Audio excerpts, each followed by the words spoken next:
भारत और पाकिस्तान के बीच तनाव के बारे में अब तक आपने ना जाने कितनी बार सुन लिया होगा। दोनों देशों के बीच तनाव कैसे शुरू हुआ, कैसे दोनों देशों के बीच युद्ध की स्थिति बनी, कैसे दोनों देशों के सैनिकों ने अपने अपने देश की रक्षा का मोर्चा संभाला, किस किस तरह से इस युद्ध में हथियारों का प्रयोग किया गया, कैसे वार नाकाम किया गया और ना जाने क्या क्या। लेकिन इन सब के बीच आपने शायद एक और संघर्ष के बारे में सुना होगा। जी हाँ, हम बात कर रहे हैं पाकिस्तान और बलूचिस्तान के बीच चल रहे गृह युद्ध की। दरअसल बलूच लिबरेशन आर्मी यानी बीएलए ने दावा किया कि उसने 1/3 बलूचिस्तान पर कब्जा कर लिया है और यहां से पाकिस्तानी सेना अपनी चौकी छोड़कर भाग चुकी है। बीएलए ने अफगानिस्तान, ईरान से सटे हिस्से पर कब्जे का दावा किया है। इसको लेकर पाकिस्तान के कई इलाकों में इमरजेंसी जैसे हालात बने हुए हैं। लोगों को घरों में रहने की हिदायतें दी गई हैं। इससे पहले कि पाकिस्तान और बलूच आर्मी के बीच चल रहे मौजूदा समय के युद्ध की बात करें, आइए बलूच के इतिहास पर एक नजर डालते हैं। दरअसल ब्रिटिश शासन के दौरान कई भारतीय उपमहाद्वीप में कुछ ऐसी रियासतें थीं जहां ब्रिटिश साम्राज्य का सीधा शासन नहीं था। आजादी के समय इन रियासतों को 3 ऑप्शन दिए गए थे: भारत के साथ विलय, पाकिस्तान के साथ विलय या फिर स्वतंत्र राष्ट्र के रूप में पहचान। इन्हीं रियासतों में बलूचिस्तान भी था, जिसमें कलात, खारान, लौसबूरा और मकरान की रियासतें शामिल थी। बलूचिस्तान ने इस दौरान स्वतंत्र रहने की इच्छा जताई। इसके बाद साल 1957 में मुस्लिम लीग और कलात के बीच एक घोषणा पत्र पर हस्ताक्षर किया गया, जिसमें माना गया था कि कलात की अपनी एक अलग पहचान होगी। मुस्लिम लीग ने कलात की स्वतंत्रता का सम्मान करने की बात कही थी। तब बलूचिस्तान की आजादी का ऐलान भी हो गया था। हालांकि साल 1958 में पाकिस्तानी सेना ने अभियान चलाकर कलात समेत पूरे बलूचिस्तान पर कब्जा कर लिया। अब जब पाकिस्तान ने बलूच पर कब्जा कर लिया था तो वहां तो पाकिस्तान की आर्मी का शासन होगा। तो ऐसे में बलूच आर्मी कैसे पनपी, ये सवाल आपके जहन में जरूर आया होगा। तो आइए अब जानते हैं कि आखिर ये बीएलए यानी बलूच लिबरेशन आर्मी है क्या। दरअसल साल 2000 में बलूचिस्तान लिबरेशन आर्मी का जन्म आजादी के लिए पाकिस्तान से लड़ाई के रूप में हुआ। बलूच की आर्मी ने करीब 6000 से ज्यादा लड़ाके हैं।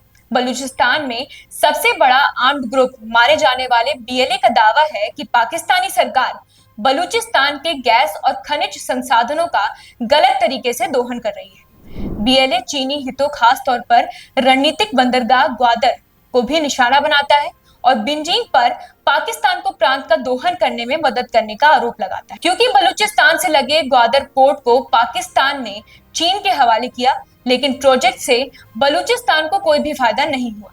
ऐसे में बलूचिस्तान में लगातार चीन के प्रोजेक्ट्स का विरोध हो रहा है। बीएलए ने सेना और नौसेना के ठिकानों पर अक्सर ही हमला करके अपनी शक्ति का प्रदर्शन किया है। ये आर्मी समय समय पर अपना विरोध जताती रही है। अब सवाल ये उठता है कि पाकिस्तान से अलग क्यों होना चाहते हैं बलूच। तो चलिए इसका जवाब भी जानते हैं। दरअसल बलूचिस्तान का क्षेत्रफल कुल पाकिस्तान का 46% है। हालांकि यहाँ की आबादी 1.5 करोड़ है, जो कि पाकिस्तान की कुल आबादी का केवल 6% है। बलूचिस्तान में 70% लोग गरीबी रेखा के नीचे आते हैं। इसके अलावा बलूच मूल के लोगों को पाकिस्तानी मुख्य रूप से पंजाब क्षेत्र के मुस्लिम के द्वारा भेदभाव का भी सामना करना पड़ता है। पाकिस्तानी सेना में टॉप पदों पर कभी भी बलूच लोगों की नियुक्ति नहीं की जाती।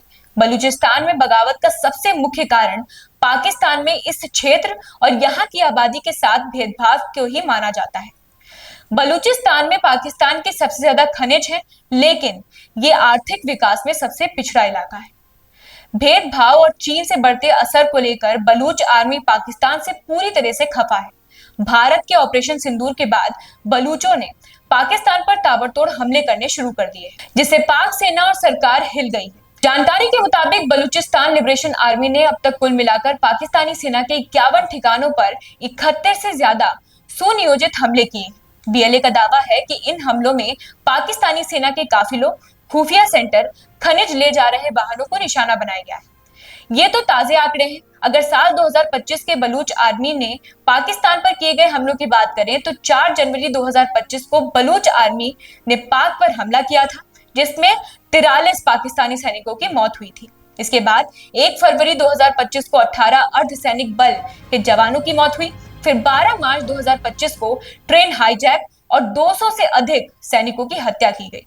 फिर 16 मार्च 2025 को बस पर हमला किया गया। इस दौरान 90 सैनिकों की मौत हो गई। फिर 6 मई 2025 को बलूच आर्मी ने 6 पाक सैनिकों को मार डाला। 7 मई 2025 को 12 सैनिकों की हत्या की। हालांकि बलूच आर्मी साल 2000 से पाकिस्तान सरकार के खिलाफ है, लेकिन लगातार हो रहे भेदभाव और चीन के बढ़ते दखल से बलूच आर्मी पूरी तरह से बौखला गई है। बलूच आर्मी ने हाल ही में पाक सरकार पर पाखंड और दोहरेपन का आरोप लगाया है और कहा कि वो अपना युद्ध का एजेंडा चला रहा है। बीएलए ने भारत सरकार और अंतर्राष्ट्रीय समुदाय से कहा है कि वो पाकिस्तान सरकार की चालबाजी में ना आए। चलते चलते हम बस आपसे एक सवाल जरूर करेंगे कि क्या आपको लगता है कि पाकिस्तान को मिट्टी में मिलाने का जो काम भारतीय पीएम मोदी ना कर सके, वो बलूच आर्मी करेगी?